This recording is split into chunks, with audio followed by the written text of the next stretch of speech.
2023년 2월 15일 하나님께서 우리에게 주시는 말씀은 사무엘상 13장 13절에서 23절까지의 말씀입니다. 사무엘이 사울에게 이르되 왕이 망령되이 행하였도다. 왕이 왕의 하나님 여호와께서 왕에게 내리신 명령을 지키지 아니하였도다.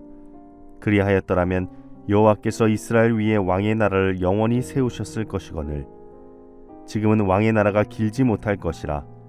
여호와께서 왕에게 명령하신 바를 왕이 지키지 아니하였으므로 여호와께서 그의 마음에 맞는 사람을 구하여 여호와께서 그를 그의 백성의 지도자로 삼으셨느니라 하고, 사무엘이 일어나 길갈에서 떠나 베냐민 기브아로 올라가니라.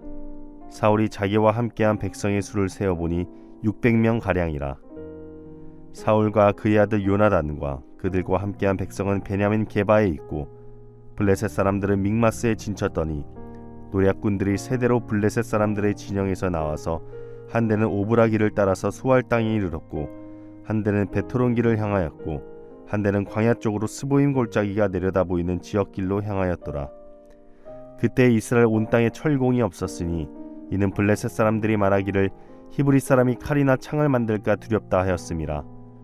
온 이스라엘 사람들이 각기 보습이나 삽이나 도끼나 괭이를 벼리려면 블레셋 사람들에게로 내려갔었는데, 곧 그들이 괭이나 삽이나 쇠스랑이나 도끼나 쇠채찍이 무딜 때에 그리하였으므로 싸우는 날에 사울과 요나단과 함께한 백성의 손에는 칼이나 창이 없고 오직 사울과 그의 아들 요나단에게만 있었더라. 블레셋 사람들의 부대가 나와서 믹마스 어기에 이르렀더라. 창세기에서 요한계시록까지 성경의 처음과 끝을 하나의 맥으로 연결해서 볼 때 중요한 개념 중 하나가 바로 언약, 약속입니다. 레위기 26장에서 하나님은 분명히 말씀하십니다. 나는 너희 중에 행하여 너희의 하나님이 되고 너희는 내 백성이 될 것이니라. 하나님이 우리들의 하나님 되시고 우리가 하나님의 백성이 되는 관계를 말씀하시죠. 그러나 여기에는 조건이 있습니다. 바로 하나님의 그 말씀을 기억하고 행해야 한다는 것입니다. 우리가 예수 그리스도 안에서 그 보혈의 은혜를 경험하고 내가 죄인임을 인식할 때, 나는 죽고 그리스도만 사는 삶을 살 때 하나님은 우리의 하나님이 되시며 우리에게 영원한 생명을 주십니다. 우리는 이 땅에서 그 의무를 충실히 이행하며 하나님의 백성으로서 살아가야 할 이유가 있습니다. 그 의무를 다하지 않고 그분의 말씀과 언약을 기억하지 못한 채 내 멋대로 살아간다면 우리의 끝은 참으로 허망하며 두려움 뿐일 것입니다. 약속은 참으로 중요합니다. 이 약속은 두 사람의 신뢰, 믿음에서 출발하기 때문입니다. 그 약속의 내용이 이루어질지 그렇지 못할지 불안함 속에서도 약속의 당사자들은 서로를 믿는 것입니다. 그래서 약속에는 엄청난 신뢰와 믿음, 사랑이 필요합니다. 그런데 한 사람의 잘못으로 그 약속이 이행되지 못할 경우 어떻습니까? 신뢰의 관계가 무너지게 됩니다. 다시는 그 사람과 약속을 맺으려 하지 않겠죠. 신뢰가 가지 않는 겁니다. 오늘 하나님에게서 그 신뢰를 잃어버린 한 인물이 나옵니다. 바로 사울입니다. 사울은 하나님과의 언약을 이행하지 못하였습니다. 하나님의 말씀을 망각한 채 그저 그 말씀을 지키는 행위만 하는 겁니다. 쉽게 말하면 경건의 모양만을 가지고 하나님을 수단화하여 축복의 자리, 그 왕의 자리를 유지하는 자로 변하게 됩니다. 우리는 사도 바울이 말한 말을 잘 알고 있습니다. 디모데후서 3장 5절에 바울은 어떤 이런 믿음의 자들을 멀리하라고 말하는데, 어떤 사람들이라면 경건의 모양은 있으나 경건의 능력은 부인하는 자들에게서 돌이키라, 멀리하라 라고 말합니다. 근데 오늘 본문을 보면 사울은 껍데기뿐인 신앙, 경건의 모양만을 가진 신앙으로 하나님을 수단화하여 자신 앞에 있는 어려움을 극복해 나가려는 모습을 볼 수 있습니다. 그러니까 겉으로 보기에는 정말 신앙이 좋구나, 정말 하나님을 먼저 생각하는구나 라고 생각하겠지만 그 실상을 들여다보면 껍데기뿐인 신앙이라는 거죠. 오늘 사울은 블레셋과의 전투를 앞두고 사무엘이 약속한 시간에 오지 않자 이스라엘에서는 어떻습니까? 어떤 전통이 있습니까? 전쟁 전에 하나님께 제사를 드리며 승리의 확신이나 혹은 전쟁 방법 등에 관해서 하나님의 뜻을 구하는 것이 관례입니다. 하나님이 이스라엘의 참된 왕이시고 전쟁은 하나님께 속하였다는 것이죠. 근데 사울은 전쟁 전에 이 하나님께 제사를 드려야 할 사무엘이 오지 않자 어떻게 합니까? 직접 번제를 드리면서 그 하나님의 법을 어깁니다. 왕과 제사장의 직분이 구분되어 있었기에 왕은 제사를 드릴 수가 없습니다. 이건 하나님의 약속을 어기는 행위죠. 이 행위 앞에 나름대로 사울은 근데 자기 변명을 만듭니다. 지금 전쟁을 앞두고 내가 병사들의 사기를 복돋고 최고조로 올려야 하는데 지금 시간이 흐를수록 사무엘은 오지 않고 시간이 흐를수록 전쟁에 참여하는 자들의 마음이 불안하고 이들이 어찌 될까 봐 겁을 먹을까 봐 사울은 조급한 마음에 하나님의 법을 어기고 제사를 직접 드리는 망령된 일을 행하는 것이죠. 경건의 능력이 있는 자였다면 그 가운데서도 일할 전능하신 하나님을 바라볼 줄 알아야 했습니다. 그러나 그는 그렇게 하지 않습니다. 그저 하나님 앞에 드리는 제사를 하나의 허례의식처럼 생각하며 전쟁에 참여하려 합니다. 마치 언약궤를 들고 전쟁에 임하였던 이스라엘 백성들을 떠올리게 합니다. 이게 경건의 모양을 가진 자의 특징 중 하나입니다.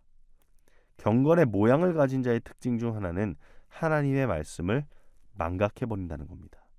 그가 참된 경건의 능력이 있었다면 어떤 상황에서도 하나님의 그 언약, 그 말씀을 기억하며 그 법을 지키면서 하나님이 이스라엘에게 승리를 가져다 주실 것이라는 믿음이 있었을 것입니다. 그러나 그는 하나님을 신뢰하지 못합니다. 어떻게든 빨리 병사들의 사기를 고조시켜서 이 전쟁을 끝내버리거나 어떻게든 해치우고 싶었을 것입니다. 그래서 하나님을 향한 제사를 후딱 그냥 해치워 버리는 겁니다.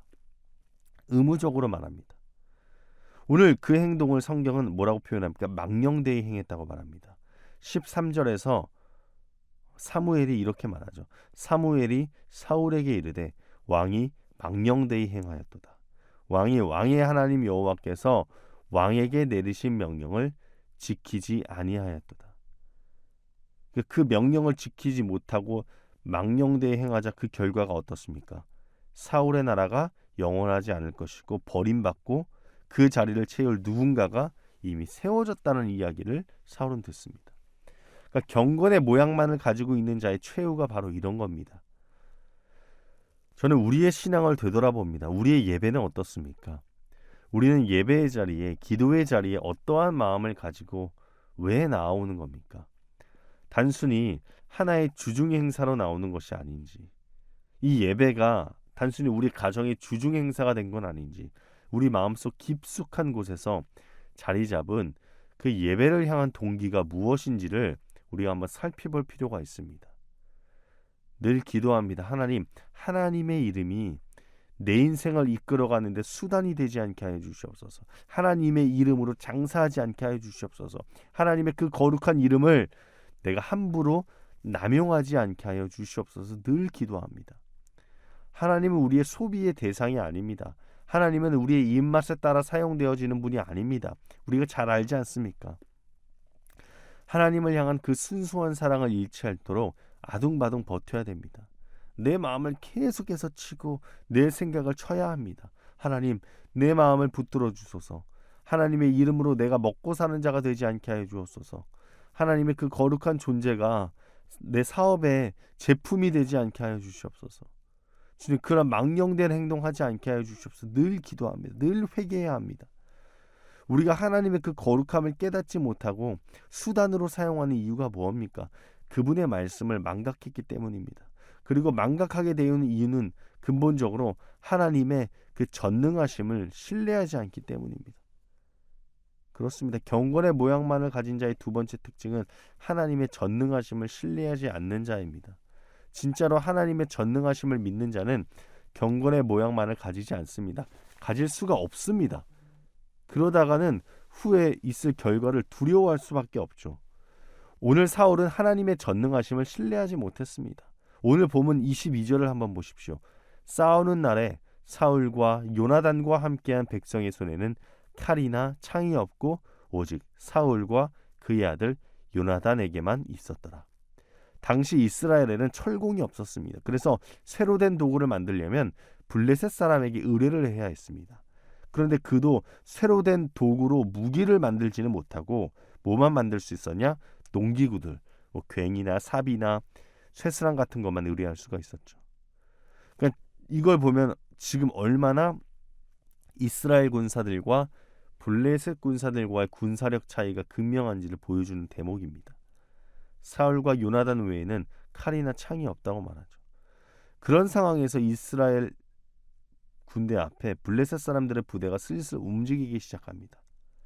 그러니까 사울의 입장에서는 얼마나 초조하고 불안했을까요? 그들은 아마 전쟁에서 승리하지 못했을 거라고 생각했습니다. 그런데 그들이 전쟁 전에 이 제사의 참 의미를 알고 진실되게 그 제사에 참여했다면 칼과 창이 없는 건 결코 문제가 되지 않았습니다. 그러니까 사울과 다윗의 모습이 참 대조되지 않습니까? 후의 다윗의 모습과 후에 비슷한 상황에서 다윗은 창과 칼 필요 없다고 말합니다. 그는 오직 전능하신 여호와 하나님의 이름, 그 거룩한 이름, 사울이 수단화하고 아무렇지 않게 생각했던 그 이름 하나로 골리앗을 무너뜨립니다. 그러니까 경건의 모양만 있는 자와 경건의 능력을 소유한 자가 어떻게 다른지를 보여주는 대목입니다. 사랑하는 여러분, 우리는 경건의 모양을 소유한 자입니까? 경건의 능력을 소유한 자입니까? 경건의 모양을 얻는 것은 참 쉽습니다.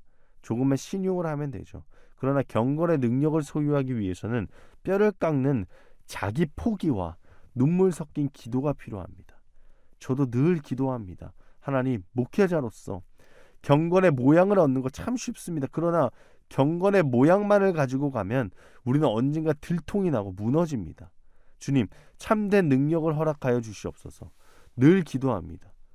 그럼에도 늘 잊어버리고 모양만으로 신앙생활을 하려는 제 자신을 볼 때마다 가슴을 치며 주님께 회개합니다. 너무 회개만 해서 눈치도 보이는 게 사실이죠. 그러나 어쩌겠습니까? 우리가 이렇게 연약한 존재입니다. 늘 십자가 앞에 가시기 바랍니다. 늘 채찍질 하시기 바랍니다. 늘 경건의 능력을 소유하기 위해 애쓰시기 바랍니다. 고군분투하시기 바랍니다. 언젠가는 그 사투와 몸부림 가운데 하나님이 주시는 영원한 생명과 상급이 있으리라 믿습니다. 오늘도 이 전쟁에서 승리하십시다. 능력을 부인하고 모양만을 찾으려는 나와의 승부에서 꼭 승리하시는 저와 여러분이 되기를 주님의 이름으로 소망합니다. 기도하겠습니다. 하나님 아버지, 우리가 하나님의 말씀을 잊지 않기 원합니다. 하나님께서 우리에게 하셨던 말씀을 가슴 깊숙이 새기기 원합니다.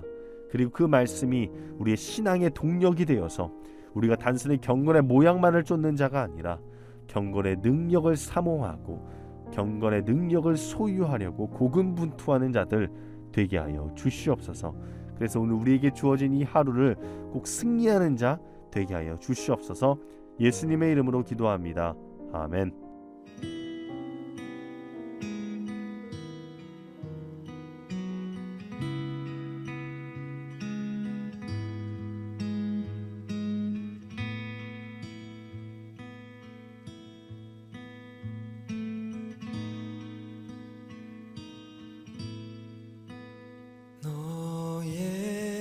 예수께 조용히 나가 내 모든 짐 내려놓고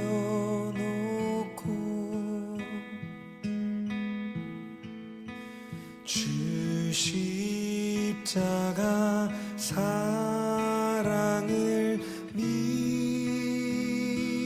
믿어 죄 사함을 너 받으라.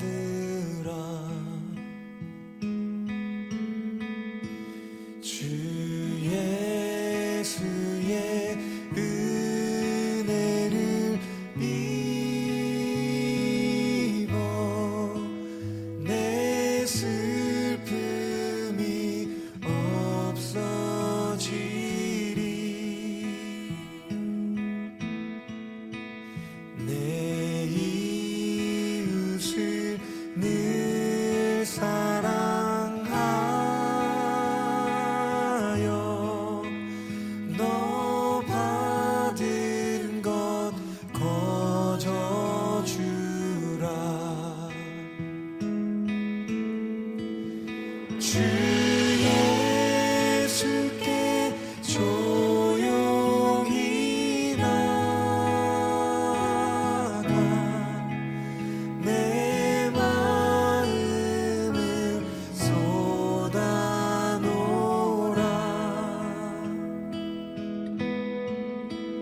늘